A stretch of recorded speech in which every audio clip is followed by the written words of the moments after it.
आज की इस वीडियो में हम लोग बात करने वाले हैं एक्सरसाइज अभ्यास संख्या 6.1 की पुरानी बुक के अकॉर्डिंग की बात की जा रही है। ठीक है, तो इसमें हम लोग पिछले वाले वीडियो किए थे कि हम लोगों को क्वेश्चन कैसे सॉल्व करना होता है, क्या करना होता है, थोड़ा बहुत समझाए थे, अच्छे से समझाए थे, कोशिश किए थे। ठीक है, तो आज के इस वीडियो में हम लोग सॉल्व करने वाले हैं अभ्यास संख्या 6.1 के क्वेश्चन नंबर 1 में ये बोला जा रहा है कि निम्नलिखित जो हम लोगों को सूत्र या कथन दिए गए हैं उनको गणितीय आगमन सिद्धांत से हमको सिद्ध करना है। गणितीय आगमन सिद्धांत से हम लोगों को सिद्ध करना है। गणितीय आगमन सिद्धांत की क्वेश्चन सॉल्व करने होते तो क्या क्या स्टेप बोले थे क्वेश्चन सॉल्व करने के। पहला स्टेप ये था कि n बराबर 1 के लिए सिद्ध कर दो, पिछले वाले वीडियो में जाके देख लीजिएगा। और दूसरा स्टेप ये है कि n बराबर k प्लस 1 n बराबर k के लिए सिद्ध मान लेते हैं कि n बराबर k के लिए क्या है, ये जो स्टेटमेंट है वो ट्रू है, यानी कथन जो है सही है। फिर थर्ड क्या था कि n बराबर k प्लस 1 के लिए हम लोग को सिद्ध करना था, वो क्वेश्चन में करेंगे भी। ठीक है, तो ये क्वेश्चन दिया है, फर्स्ट क्वेश्चन ये दिया है कि 1 + 3 + 5 एंड सो एंड, इसके आगे और भी टर्म्स होंगे, प्लस 2n - 1 = n²। यहाँ पे देखो क्या लिखा हुआ है, विषम प्राकृतिक संख्याओं का योग। विषम अगर कथन बोला जाए, अगर पूरी में लिखा है प्राकृतिक संख्याओं का योगफल जो होता है n²। ठीक है, तो हम लोग सिद्ध करना है, लेकिन ना ये प्रूव करना है कि होता है आखिरकार। हालांकि तो वैसे तो फार्मूला होता ही है, विषम प्राकृतिक संख्याओं का योगफल n² ही होता है, लेकिन क्या होता है तो वो आप लोग सॉल्व करेंगे गणितीय आगमन सिद्धांत के अकॉर्डिंग से अनुसार। ठीक है, तो क्या लिखते हैं, हल लिख लेते हैं। ठीक है, तो लिखते हैं कथन, यह लिख दो, दिया कथन इस प्रकार से है कि, इस प्रकार से है कि, मान लेते हैं Pn कथन है, यानी n यहाँ पे दिख रहा है तो हम मान लेते हैं Pn कथन है। ठीक है, तो Pn ये लिखेंगे 1 + 3 + 5 + and so and plus 2n - 1 = n²। क्या लिखेंगे, n²। यहाँ तो बात समझ में आई, यहाँ तो कुछ करना ही नहीं था, ऐसे तो हर क्वेश्चन में लाइन लिखना है। जैसे हम लोग लैंग्वेज में थोड़ा लिख रहे हैं, क्वेश्चन में वैसे ही करना है, बस थोड़ा सॉल्व करने में थोड़ा हो सकता है। तो फर्स्ट पॉइंट डालेंगे, क्या आप लिखेंगे यहाँ पर, n बराबर 1 के लिए, n बराबर 1 के लिए। ठीक है, n बराबर 1 के लिए देखिए स्टेटमेंट सही है। देखो n की जगह पे 1 रखेंगे, बराबर यहाँ सच दैट लगाएंगे, सच दैट मतलब हुआ आगे जो लिखने वाले हैं। ठीक है, या स्टेटमेंट यानी n की जगह पे 1 जो दोनों साइड लिख रहे हैं ना, तो एक प्रकार से ये स्टेटमेंट यानी कथन लिखा जा रहा है। तो n बराबर 1 के लिए कहने मतलब ये हुआ कि विषम एक प्राकृत संख्या का योगफल, कि विषम एक प्राकृत संख्या का योगफल, क्योंकि यहाँ पे बात जो की जाएगी प्राकृत संख्याओं पे ही बात की जाएगी। ठीक है, n जो लिया जाएगा तो प्राकृत संख्या n belongs to natural number रहेगा। ठीक है, यानी प्राकृतिक संख्याओं वाले ही नंबर्स लिए जाएंगे। तो यानी विषम प्राकृतिक एक संख्या का योगफल तो एक ही तो रहेगी, वो भी विषम भी है तो एक ही तो योगफल आएगा। तो हम लोग क्वेश्चन में ऐसे समझते हैं कि ये वाला पद लिख लेते हैं, n बराबर 1 के लिए जो पहला पद होगा वो लिख लेंगे। यहाँ पे क्या लिख लिया, 1 बराबर लगाएंगे। अब n की जगह पे रख दो 1, तो 1 का स्क्वायर क्या करोगे, 1 ही तो आएगा, तो यानी 1 बराबर 1। सभी लोग यही कहेंगे कि 1 भैया 1 के बराबर ही होगा। ठीक है, ये थोड़ी बोल सकते हो कि 1 बराबर 1 नहीं होगा। तो ये क्या लिखेंगे यहाँ पर, ये है एक सत्य कथन है। ठीक है, ये एक सत्य कथन है। अतः n बराबर 1 के लिए, n बराबर 1 के लिए दिया कथन, या ऐसे लिख सकते हो कथन सत्य है। n बराबर 1 के लिए कथन सत्य है। दूसरा पॉइंट क्या होता है, दूसरा पॉइंट क्या होता है, दूसरा पॉइंट अगर पहला वाला वीडियो जो लोग देखेंगे वो लोग कर लेंगे। दूसरा पॉइंट ये होता है कि माना n बराबर k के लिए, माना n बराबर k के लिए दिया गया कथन, हम दिया गया कथन इसलिए बोल रहे हैं क्योंकि जो कथन दिया गया, माना n बराबर k के लिए कथन सत्य है। यहाँ पे मान के चल रहे हैं क्या है, सत्य है। तो जब सत्य है यानी ये कथन था तो n की जगह रखेंगे k, तो लिखेंगे 1 + 3 + 5 plus and so and plus N की जगह पर बस के डाल दो k²। ठीक है, यहाँ के लिए यहीं 1 के लिए बोला गया था, तो ये वाला पद क्यों लिखा था, थोड़ा यहाँ कंफ्यूजन हो, वीडियो में भी बताए थे, वहाँ भी बताए थे। सिंपल ये जानिए कि यहाँ बोला जा रहा है कि जो कथन में ये बोला जा रहा है कि प्रथम विषम यानी एक विषम प्राकृत संख्या का योगफल तो 1 ही रहेगा भैया, उसके अलावा नहीं लिख सकते। इस आइडियम का मान रखेंगे, जो कि विशेष स्थितियाँ और व्यापक स्थितियाँ भी पहले वाले वीडियो में बता चुके हैं। ठीक है, हालांकि उधर समझने वाली कोई बात नहीं है। अब इसमें क्या करना है, n बराबर k के लिए कथन सत्य है क्या, यानी कहने मतलब k तो आपका विषम संख्या है, तो यानी प्रथम k विषम संख्याओं का योगफल, तो प्रथम k विषम संख्या है तो यही लिखोगे 1 3 5 एंड सो एंड, है ना। तो ये 2k - 1 ही तो रहेगा, तो हम लोग ऐसे लिखेंगे, यानी ऐसे सिंपल बोल देते हैं कि n की जगह पे क्या रख दो, k रख दो, तो रख दिया। हालांकि रखने की बात नहीं बोली जा रही, बोला ये जा रहा है कि प्रथम k यानी जो k विषम संख्याओं का योगफल होगा वो k² होगा। ठीक है, बट डायरेक्टली इसी में रख लेते हैं हम लोग, निकल भी आता है। अब ये सेकेंड पॉइंट खत्म, क्योंकि मान ही लिए कि सत्य है तो उसमें प्रूफ करने की आवश्यकता ही नहीं, वैसे भी मानना है आप लोगों को भी। तो अब देखते हैं n बराबर k+1 के लिए, n बराबर k+1 के लिए। अब यहाँ ब्रैकेट में इसलिए डाल दे रहे हैं कि क्या सिद्ध करना है। हालांकि यहाँ पे क्योंकि ये स्टेटमेंट होता था, क्वेश्चन जो सॉल्व करने का तरीका बताया था, तो ये मैंने n बराबर k+1 के लिए सिद्ध करना होता है। तो सिद्ध क्या करना है, यानी pk+1 आप लोग डाल लीजिएगा, pk+1। ठीक है, तो 1 + 3 + 5 प्लस एंड सो एंड, समझिए ये बात को कि क्या हम कहना चाह रहे हैं। n की जगह पे k+1 रख दो बस, जो स्टेटमेंट दिया था। ठीक है, बात समझ में आई। अब इसी को थोड़ा सॉल्व कर ले, इसी को थोड़ा सॉल्व कर ले, कोई प्रॉब्लम तो नहीं, या रहने दो, छोड़ो। बराबर n की जगह पे क्या रखोगे, k+1 का, यानी ये हम लोगों को सिद्ध करना है। ये क्या करना है, ये सिद्ध करना है। अगर ये आ जाए, जो स्टेटमेंट हम लोगों को दिया था, ये अगर हम लोग प्रूफ कर लें, तब तो ये हमारा पूरा जो क्वेश्चन है हम लास्ट में बोल लेंगे कि गणितीय आगमन के सिद्धांत के से हम कह सकते हैं कि जो कथन दिया गया था वो सत्य है। ठीक है, ऐसे करते हैं। देखो n बराबर k के लिए तो हम मान के कथन क्या है, यहाँ पे मान लिया है कथन क्या है, सत्य है, तो यही उठा के यहाँ रख दो। ये लिख सकते हो, हम जानते हैं, या ऐसे एरो बना सकते हो। ठीक है, 1 + 3 + 5 समझ जाएगा एग्जामिनर भी कि क्या करना चाह रहा है। ठीक है, थोड़ा यहाँ बराबर लगाए के भाई, के के लिए कथन तो सत्य मान लिए, इसी में जो कथन दिया था के के लिए तो ये सत्य है ही, बस हम आप लोग k+1 के लिए चेक करना है। तो देखो k+1 के लिए कहने मतलब ये हम लोगों को प्रूफ करना, कैसे समझते हैं, इसमें k+1 रख दो, ये की जगह पे k+1 रख दो, बस समझ में आ जाएगा कि क्या प्रूफ करना है आखिरकार। ठीक है, तो इसमें हमने k+1 रख दिया, यानी ये हमको लाना है, यानी इधर हमको लाना है। अगर इसको थोड़ा सा सॉल्व किया जाए तो क्या हो जाएगा, 2k और 2 से गुणा कराएंगे तो 2 - 1 हो जाएगा, इससे हो जाएगा 2 - 1। अगर नेक्स्ट लाइन में किया जाए तो 2k और +1, ये स्टेप जो बनेगा 2k+1 में बनेगा। ठीक है, समझ में आई बात।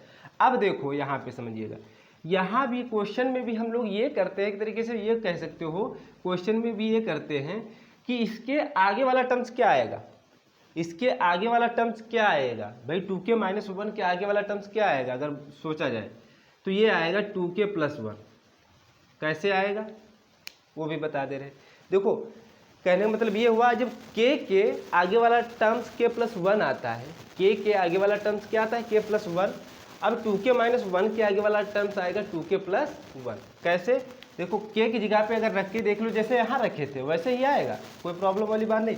लेकिन जब इधर ये टर्म्स एक तरीके से बोला जा रहा है, एक्स्ट्रा ऐड कर रहे हो भाई, है ना भाई, हमने ये बोला था क्वेश्चन में, ये यहाँ तक प्रूव किए थे कि 2k - 1 इतना जो टर्म्स होगा उसका योगफल जो है k² होगा, ये कथन सत्य बोले थे। लेकिन ये 2k+1 कैसे लिखा जाता वो समझा दिए कि k की जगह पे k+1 रख दो बस। ठीक है, आगे वाला टर्म्स लिख लो आराम से, यही प्रूव भी करना है। और इस साइड भाई, ये इस साइड एक्स्ट्रा हो रहा है टर्म, तो इस साइड भी तो यही काम करेंगे, इस साइड जब जोड़े तो इस साइड भी जोड़ दे, कोई दिक्कत नहीं है। समझ में आई बात। ठीक है, तो ये टर्म्स आपका यानी 1 + 3 + 5 plus and so and plus 2k - 1 बराबर। ठीक है, के स्क्वायर प्लस क्या हो जाएगा 2k + 1। कोई दिक्कत तो नहीं। अब देखो ये a square plus B square यानी 1 का स्क्वायर भी कर दो, क्या दिक्कत है। और प्लस 2ab यानी यहाँ गुणे में 1 लिखा हुआ, k के गुणे में 1 लिखा हुआ, तो क्या हो जाएगा भैया k + 1 का स्क्वायर, k + 1 का स्क्वायर। देखो कितना आसान question, plus and so and. बस थोड़ा समझ जाओ, क्वेश्चन से ही क्वेश्चन को करना है, ठीक है। तो हम यहाँ क्या लिखेंगे, n बराबर, भाई ये आ भी गया, देखो ये जो हम लोगों को सिद्ध करना था ये आ गया कि नहीं आ गया।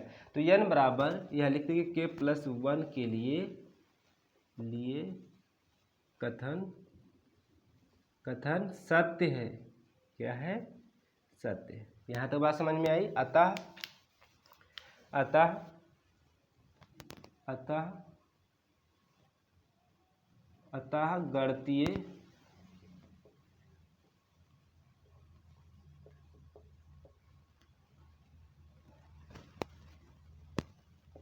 गणितीय आगमन सिद्धांत से हम कह सकते हैं,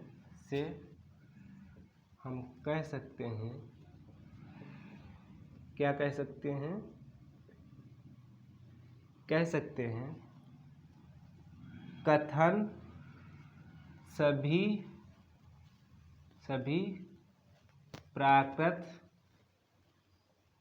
संख्याओं के लिए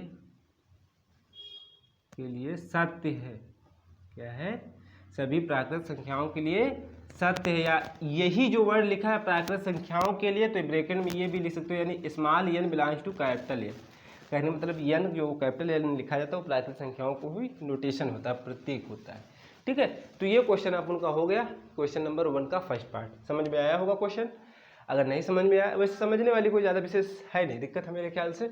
यहाँ भी स्टेटमेंट में बता दिए, ये वाला पॉइंट थोड़ा होता है क्वेश्चन में, लेकिन जो आगे वाले क्वेश्चन कुछ मिलेंगे, क्वेश्चन कराएंगे, जितने क्वेश्चन हो सकेंगे कोशिश करेंगे सब करा पाए तो सब करा देंगे, लेकिन टाइम अगर लगेगा तो, नहीं तो क्वेश्चन 1-2 क्वेश्चन जरूर कराएंगे, और भी क्वेश्चन अभी कराएंगे। इसको आप लोग नोट कर लीजिएगा, तब तक इसको हम फिर रफ करते हैं, फिर दूसरा क्वेश्चन देखते हैं।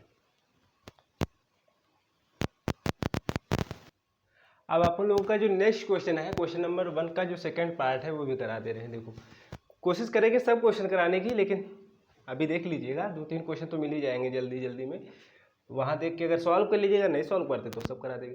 तो क्वेश्चन नंबर 2 का ये पार्ट है, cos x into cos 2x into cos 4x into and so and, कितने इंटू हैं पता नहीं, बीच में बहुत सारे into. cos 2n-1x cos 2n-1x बराबर sin 2n x अपान 2n sin x। ये कथन ऐसे दिया गया है, गुणे में दिया गया है, एक प्रकार से परिभाषित ही किया गया है कथन। और बराबर हम लोगों को लाना है कि ये क्या सही है कि ऐसे लिखा गया है। वैसे भी सही तो होगा ही, लेकिन दिखाना है हम लोगों को। तो देखो हल, दिया कथन लिखेंगे, यही वर्ड दिया कथन, बस लैंग्वेज थोड़ा लिख दीजिएगा, दिया गया कथन लिख सकते हो। दिया कथन इस प्रकार से है, ठीक है, कि Pn क्या लिखेंगे, cos x into cos 2x into cos 4x into and so and cos 2n-1x बराबर sin 2n x अपान 2n, ये 2 है sin x, ठीक है, कोई प्रॉब्लम तो नहीं। अब 1 स्टेप क्या होता था, फर्स्ट स्टेप क्या होता है क्वेश्चन सॉल्व करने का। फर्स्ट स्टेप ये होता है कि n बराबर 1 के लिए क्या एक कथन देखते हैं भैया सही है, n बराबर 1 के लिए क्या एक कथन सही है। वैसे भी सही निकलना चाहिए, लेकिन देख लेते हैं। n बराबर 1 के लिए थोड़ा समझिएगा, P1 लिखेंगे, बस ये वाला टर्म्स लिख दो। कौन सा, ये वाला टर्म्स, क्या लिखोगे, cos x, ठीक है। हर क्वेश्चन में ऐसे ही करना है, बस देखो डॉट डॉट लगा हुआ, तो यानी ये फर्स्ट है, ये सेकंड है, थर्ड है एंड सो एंड। तो फर्स्ट टर्म्स लिख दो, कहने मतलब गुणा है इन टर्मों का, तो फर्स्ट टर्म लिख दो बराबर n की जगह पे क्या रखना है एक प्रकार से 1, तो यानी क्या हो जाएगा sin 2 की पावर 1 इंटू x, इसमें रख रहे हैं n की जगह पे अपॉन 2 की पावर 1 इंटू साइन एक्स। यहाँ कोई दिक्कत तो नहीं है, ठीक है। तो क्या लिखेंगे cos x बराबर साइन 2 की पावर मतलब है वह 2 ही रहेगा, है ना, तो 2x अपॉन ये क्या हो जाएगा 2 साइन x। यहाँ तक बात समझ में आई? एरो लगाना नहीं, वैसे हम लगा देते हैं। cos x बराबर, अब साइन 2 थीटा का फार्मूला क्या होता है, साइन 2a का फार्मूला क्या होता है, 2 साइन a, क्योंकि हमको साइन नीचे से हटाना है, 2 sine x into cos X. कहाँ से आया वो भी बता दे रहे हैं भैया। साइन 2x या 2 थीटा बराबर होता है formula 2 sine x into cos x, त्रिकोणमिति से, ठीक है। बस यही इसमें थोड़ा क्वेश्चन में यहाँ पे दिया गया है, थोड़ा क्वेश्चन कहीं ना कहीं फार्मूला यूज किया गया, बस और कुछ नहीं।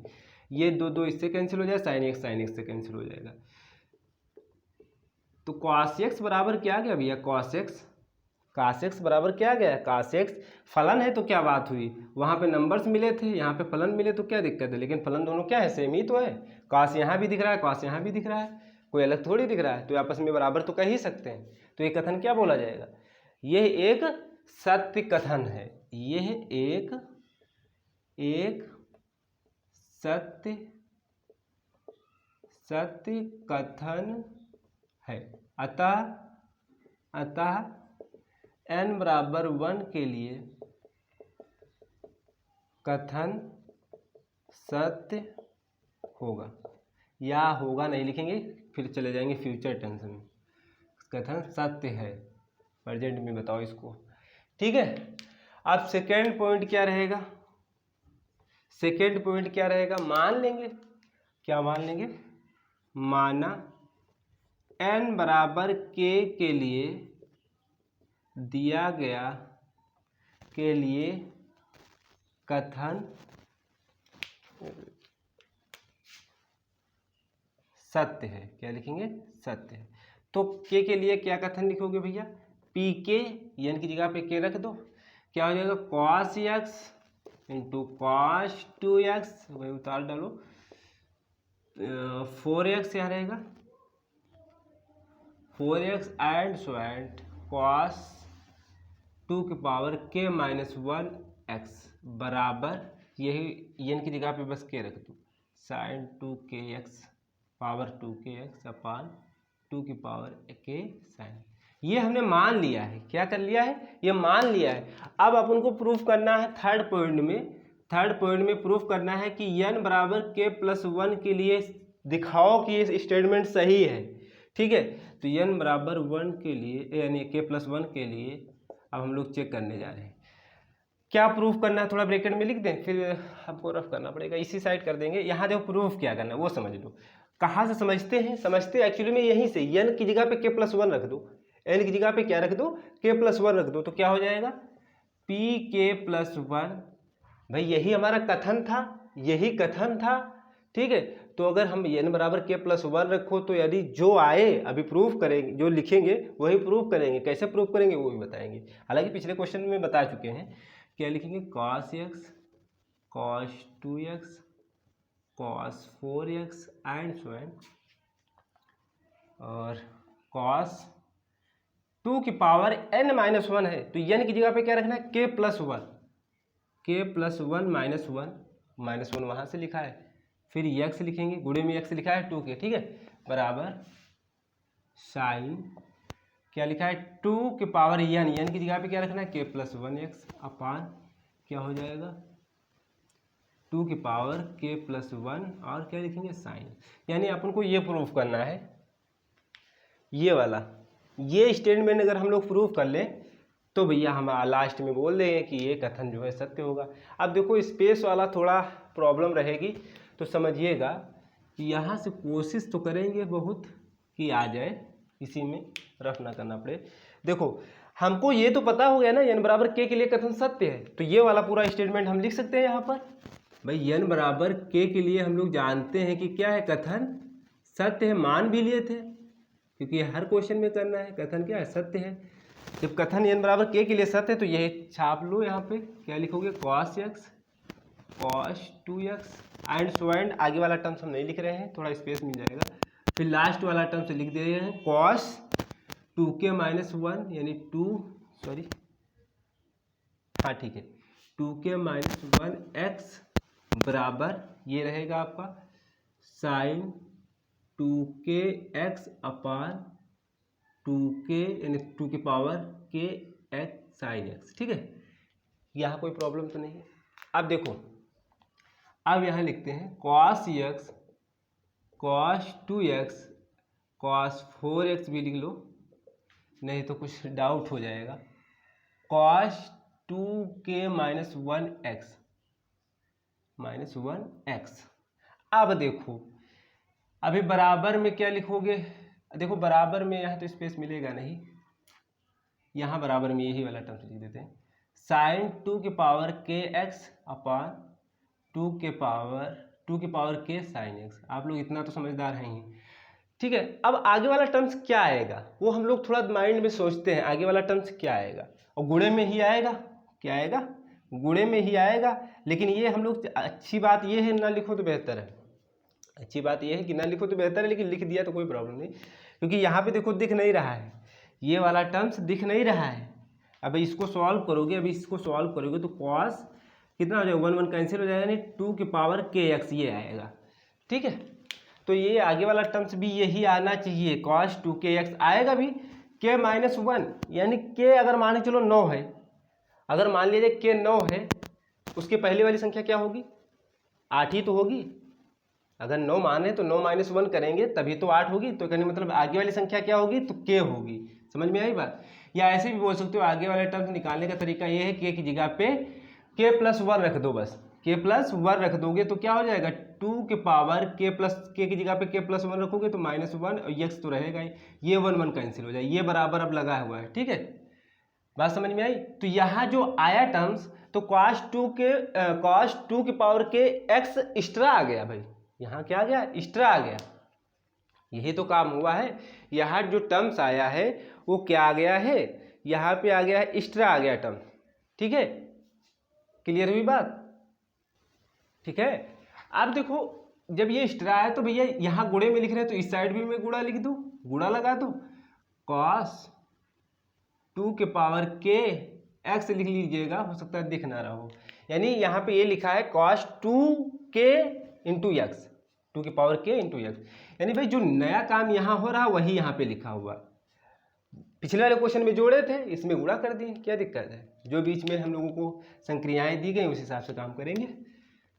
ठीक है, आप देखो क्या लिखेंगे, cos x, लेफ्ट साइड आप लोग यही नोट करिएगा, लेकिन लिख देते हैं, एक लाइन लिख देते हैं, cos x into cos 2x cos 4x and so and cos 2k minus 1x, हालांकि इसके लिखने की आवश्यकता भी नहीं है, cos 2kx बराबर ये लिख लेते हैं एक लाइन, साइन 2kx यानी 2 की पावर kx अपॉन 2 की पावर k साइन x।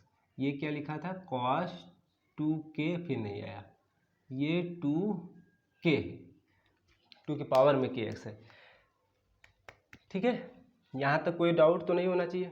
लाना क्या है हम लोगों को, नीचे लाना है 2k प्लस 1 साइन एक्स, और ऊपर तो 2k प्लस 1 लाना है। ठीक है, ये इतना काम करना है। आप लोग क्या करेंगे, यहाँ पे कुछ ट्रिग्नोमेट्री वाला कुछ हम लोग फार्मूले की बात सोचेंगे कि ट्रिग्नोमेट्री वाला कोई फार्मूला अप्लाई कर दें। ठीक है, लेकिन कैसे करेंगे, कैसे करेंगे हम लोग, कैसे करें कि कोई हम लोगों को ये तो लाना है, साइन 2k प्लस 1 लाना है। ठीक है, और ये cos 2k प्लस एक्स को हटाना है किसी तरीके से, तो क्या कर पाए कि ऐसा काम बन जाए, क्या करेंगे, थोड़ा माइंड लगाइए। बस यही तो यहाँ पे क्वेश्चन में है हल, हम लोगों को क्वेश्चन बस एनसीईआरटी में इतना वैसे क्वेश्चन नहीं दिए होते। ये लिखा हुआ ऐसे देखो, लेफ्ट साइड आपका यही रहेगा। ठीक है, साइन 2kx, ठीक है, इंटू cos 2kx अपॉन 2 के पावर k साइन x। अब देखो अगर 2 से ऊपर नीचे हम गुणा कर दें, बस थोड़ा यहाँ नया काम करना पड़ता है, ठीक है। 2 से ऊपर नीचे क्या कर दें, गुणा कर दें, तो कोई प्रॉब्लम नहीं होनी चाहिए। अब ये बन गया, देखो ये बन गया 2 sin a into sine B. ये मान लो इतना 2k x a है और ये भी a है, यानी 2 sin a into cos A, sorry sine जो 2a का फार्मूला होता है तो होता है 2 sin a into cos A, ये फार्मूला होता है। तो ये आपका a है और क्या बन गया 2 sin a into cos A. तो क्या लिखेंगे नेक्स्ट लाइन में, क्या लिखेंगे साइन 2a, क्या लिखेंगे साइन 2a, a कितना है 2 की पावर k x। बात समझ में आई, नीचे वाला वही लिखेंगे, क्या लिखेंगे। अब देखो नीचे वाला थोड़ा काम नया कर लो, यानी 2 यहाँ लिखा है, 2 की पावर k लिखा है, यहाँ 2 की पावर 1 लिखा है, वो आधार क्या है, दोनों बराबर है तो घातें क्या हो जाएंगी, जुड़ जाएंगे। यहाँ k था यानी इसमें k था, इसमें 1 है तो k + 1 कर दो, k + 1, ठीक है। और साइन x लिखेंगे, ये वाला हम सूत्र लिख दिए हैं। और जो लेफ्ट साइड ये वाला टर्म्स आप लोगों को नोट करना है, ठीक है। ये यहाँ नोट करिएगा, यहाँ भी नोट करिएगा, आप लोग नोट करिएगा, हम नहीं नोट कर रहे हैं क्योंकि ये तो आ ही गया सेम, बस ये वाला हम लोगों को प्रूफ करना है। देखो फिर क्या हो जाएगा, ये कोण में लिखा है एक तरीके से, ये समझिएगा। तो अब यहाँ भी 2 से 2 से गुणा हो जाएगा, यानी 2 की पावर 1 है, यहाँ k है तो क्या हो जाएगा 2 की पावर k + 1 फिर x हो जाएगा, ठीक है। यही लाना था, ठीक है। ब्रैकेट लगाओ या ना लगाओ कोई प्रॉब्लम नहीं, ना लगाओ, जैसे लाना था तो ना लगाओ, ठीक है। अपान 2k + 1 sin x, ठीक है। आ गया कि नहीं आ गया, यही तो सिद्ध करना था, यही आ गया। 1 के लिए सही है, k के लिए मान लेते हैं, k + 1 के लिए दिखा देते हैं कि ये सिद्ध हो गया। तो हम लोग क्या लिखेंगे, यहाँ पे लिख लेंगे एक वर्ड n बराबर k + 1 के लिए क्या है, कथन के लिए कथन सत्य है, क्या है सत्य। फिर क्या नेक्स्ट लाइन हम लोग लिखते हैं, अतः गणितीय आगमन सिद्धांत, आप लोग लिख लीजिएगा, सिद्धांत से कह सकते हैं, से हम कह सकते हैं for all n belongs to n, यानी सभी के लिए, जो जितनी भी प्राकृतिक संख्याएं होंगी उनके लिए कथन दिया गया, कथन जो होगा कथन सत्य है, ठीक है। बस क्वेश्चन खत्म, ठीक है। अब हम लोग बात करेंगे नेक्स्ट वीडियो में, 2 क्वेश्चन करा दिए इस वीडियो में, 1 और थोड़ा इसमें टाइम इसलिए लग जाती है कि इसमें लैंग्वेज लिखना पड़ता है, इसलिए थोड़ा टाइम लग जाता है, समझाने की भी ज़रूरत होती है। तो आप लोग कमेंट जरूर करिएगा कि क्वेश्चन समझ में आया है या नहीं आया है, इतना तो जरूर बता सकते हो, इतना जरूर बताइएगा। समझ में आ रहा है तो हाँ करिएगा, नहीं समझ में आ रहा तो ना करिएगा, कम से कम उस पर हम और कोशिश करें कि अच्छे से समझाने की कोशिश करें, ठीक है। अब बात करते हैं नेक्स्ट वीडियो में, इसके आगे के पार्ट करेंगे, ठीक है।